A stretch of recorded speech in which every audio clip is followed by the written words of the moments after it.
Il est 3 heures du matin, j'ai la chance d'être avec Alexandre Jardin. Je ne sais pas si je dis bonsoir, bonne nuit, bonjour. Bonne nuit, parce que c'est l'heure où la femme que j'aime, qui est souvent au Canada, a couché sa fille, et où on peut passer 3 heures au téléphone. Et moi, à 3 heures du matin, je me réveille, et avec le décalage horaire, je suis dans son temps à elle, et je trouve que quand on aime une femme, on se glisse dans son temps. Est-ce qu'il y a déjà un retard qui a changé le cours de votre vie, en bien ou en mal? Oui, colossal.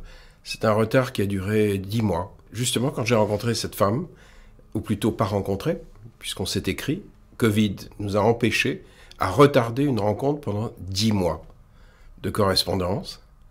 Et ça a été un retard magique, parce que ça a donné le temps qu'on ne prend jamais de se découvrir pendant des mois d'écriture, de partage, d'intimité extrême.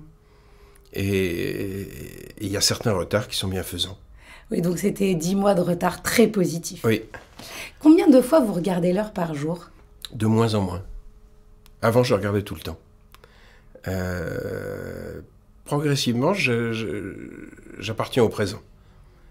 Et je m'aperçois que à l'époque où je regardais beaucoup ma montre, j'étais pas là. Et est-ce que le temps est un allié ou un ennemi pour vous? Vraiment un allié maintenant. Maintenant que j'ai appris que je ne pouvais pas tout obtenir tout de suite, ce qui était pour moi une épreuve considérable, et que ça laisse à la vie le temps d'être intelligente. Alors que si on la brusque, on ne lui laisse pas prendre des initiatives. Et quel est le temps que vous aimeriez accélérer parce qu'il passe beaucoup trop lentement? Rien.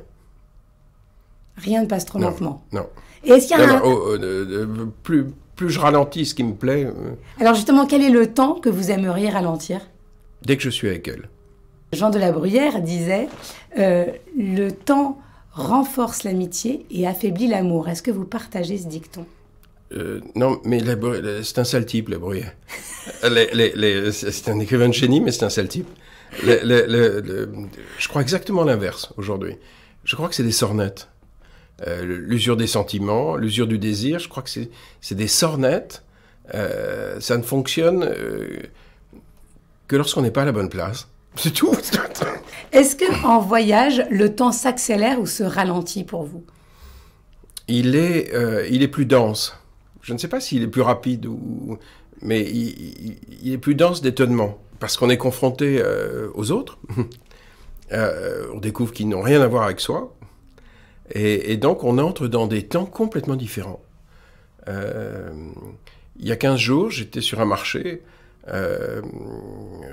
au Canada, et il y avait beaucoup de Mennonites. C'est des sortes d'Amish.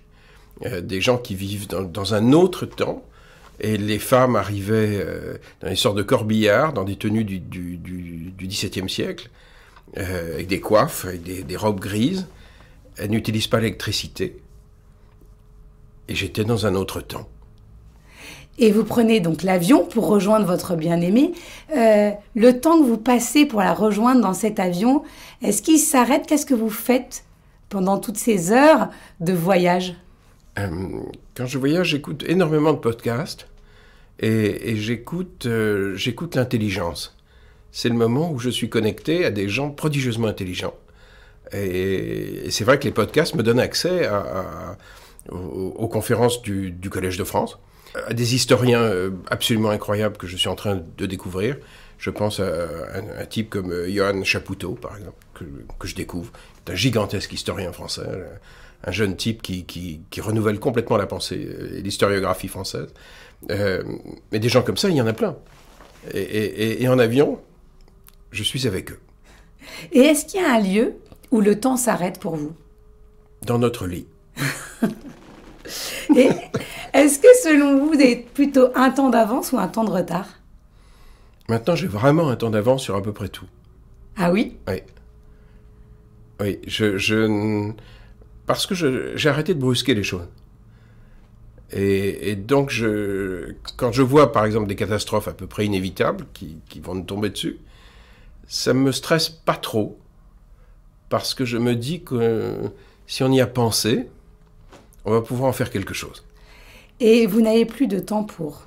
En fait, je n'accorde plus aucun temps pour les gens qui réagissent. Je dis ça parce qu'on vit dans une actualité qui est remplie de gens qui réagissent. Et je ne les écoute pas. J'adore les gens qui agissent. Ça n'a rien à voir. Réagir. Les premiers, en fait, je ne réagis pas. Ils peuvent sortir des âneries, et tout, je m'en fous. Donc vous êtes plutôt serein avec le temps. Oui. Merci Alexandre et bonne nuit. Merci.